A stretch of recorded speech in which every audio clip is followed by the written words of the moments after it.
Sai um, entra outro. Eduardo Barão, agora sim, via Skype, direto da Flórida, vai falar sobre o debate presidencial que acontece hoje à noite entre Joe Biden e Donald Trump. Vai sair faísca, Barão, bom dia.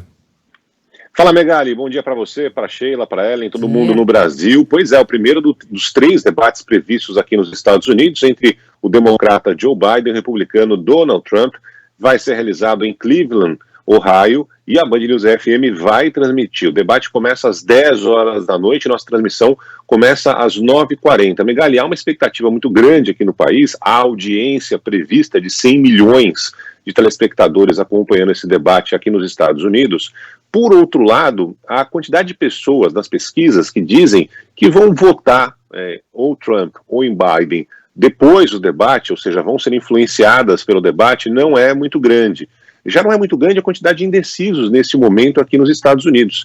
A gente fala muito que a eleição vai ser no dia 3 de novembro, mas, a bem da verdade, a eleição já começou. Né? A eleição já começou em muitos estados, milhares e milhares de pessoas já votaram por aqui. De qualquer forma, é uma maneira, quem sabe, de conseguir, principalmente nos estados-chave, Ohio, onde vai ser realizado o debate, é um deles, aqui onde eu estou, na Flórida, é outro, quem sabe conseguir melhorar a situação justamente nessa corrida que promete ser bastante acirrada. Entre os temas que com certeza estarão em discussão, a pandemia de coronavírus, as manifestações depois das mortes envolvendo negros aqui no país, manifestações antirracistas, e agora também essa história do imposto de renda do presidente Donald Trump, que vem ainda causando muito burburinho aqui nos Estados Unidos.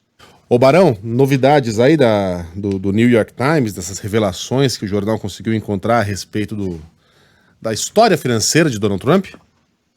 Tem sim, Megali. Essa história é um pouco diferente daquela que a gente conversava ontem, né? Que, digamos assim, as manobras que o contador do Trump conseguiu fazer para não pagar durante 10 anos o imposto de renda, para pagar um valor muito baixo para quem é um milionário, $750, quando ele assumiu a Casa Branca no ano seguinte. E hoje o jornal traz uma outra reportagem mostrando o quanto o Trump conseguiu lucrar depois que começou a apresentar aquele reality show Aprendiz aqui na TV dos Estados Unidos, dizendo que os impostos mostravam, a declaração do imposto de renda mostrou que antes do reality show ele tinha uma condição financeira que depois explodiu, cresceu de uma forma monumental quando ele começou a apresentar esse reality show aqui nos Estados Unidos. O jornal fala que ele conseguiu se vender como um excelente administrador, alguém que conseguia resolver conflitos, reuniões, e isso acabou fazendo com que ele ganhasse 427 milhões de dólares só com o programa e depois com os outros negócios que foram fechados na sequência, mas associados a essa imagem que ele criou, que o levou depois a conquistar a eleição e a Casa Branca. E o jornal mostra que essa fama que Trump conseguiu construir foi fundamental para o sucesso dele também na política.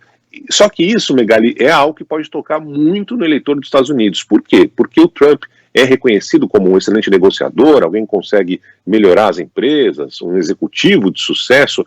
Se, de fato, ele não teve tanto sucesso assim antes, digamos, do reality show, foi mais uma forma de ele convencer as pessoas, essa imagem que o Trump criou pode, em alguns eleitores, não ser tão forte, ainda mais nesse momento que o país precisa de alguém com uma liderança muito grande para combater o coronavírus e a economia de uma forma geral que está bastante complicada. E o Joe Biden, o adversário de Trump, deve bater nisso também hoje no debate da noite. O Trump sempre se vendeu como um empresário de muito sucesso, um cara que onde toca o dedo a coisa vira ouro, mas na verdade ele tem muitos e muitos fracassos acumulados. Os cassinos em Atlantic City são uma história. Eu tô contando porque eu já li muitas biografias sobre o Trump antes da presidência. Eu sempre achei uma personalidade muito curiosa, muito interessante. Foram um fiasco. Ele tentou criar uma universidade, Sheila, com o nome dele. Aliás, tudo que ele cria tem o nome dele, né? Universidade Trump. Outro fracasso absoluto. E, em comum, todos os empreendimentos do Trump têm achaques, chantagens, calotes, ajudas muito camaradas do poder público, porque ele sempre foi... Trump sempre foi rico, tá? Ele pegou o dinheiro do pai e multiplicou. Ele não tem uma origem humilde, não é o americano self-made man. Ele multiplicou em muitas vezes, sim, o patrimônio do pai, mas esse patrimônio já existia. Ele sempre foi um grande doador de campanhas políticas, mas para os dois lados. Ele colocava um pé em cada canoa, doava para o Partido Republicano e para o Partido Democrata. Tanto é que no início, lá atrás, nos anos 90, quando ele começou a demonstrar interesse por política, ele estava muito mais próximo do Partido Democrata e pensava em se candidatar como um democrata. Ele nunca teve ideologia. A ideologia dele é ele mesmo. É ele próprio, é a grana dele. O Donald Trump, o Pablo, até hoje, isso quem conta é o Bob Woodward, não no último livro que ele lançou, que nem chegou ao Brasil, mas num outro que ele lançou meses atrás, chamado Medo. Baseado em relatórios e entrevistas, viu, Barão?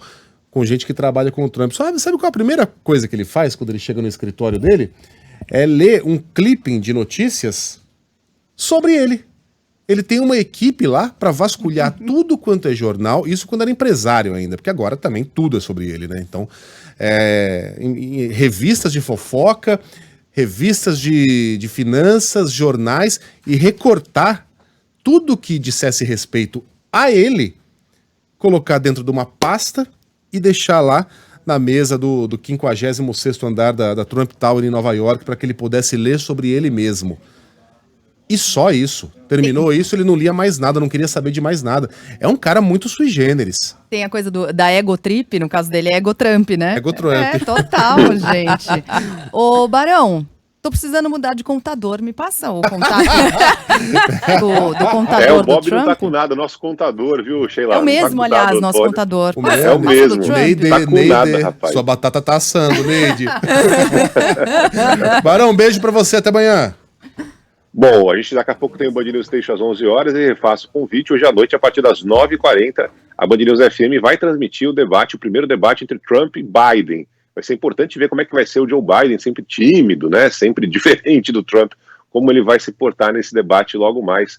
Todo mundo está convidado. Valeu. Como ele vai se portar mesmo, né, Barão? Porque a equipe do Trump e a tropa de choque dele na internet vende o Joe Biden como um cara completamente gagá, como um cara senil. Que não tá, o que não Trump tá mais pediu, aqui, inclusive, né? exame antidoping, né, Megali? Ele pediu para ele fazer, o Biden fazer exame antidoping, dizendo que ele vai tomar bomba para fazer o debate. Pra você ter uma ideia da loucura, né? Mas ele está se preparando, faz muito tempo para esse debate, então vai ser importante acompanhar. Estou muito curioso para ver como é que vai ser o desempenho do Biden, que está liderando as pesquisas por aqui. Ou seja, quem tem mais a perder, teoricamente, nesse primeiro debate é o candidato democrata, o Joe Biden. Vamos ver. Agora sim. Até mais, meu velho. Valeu. Valeu.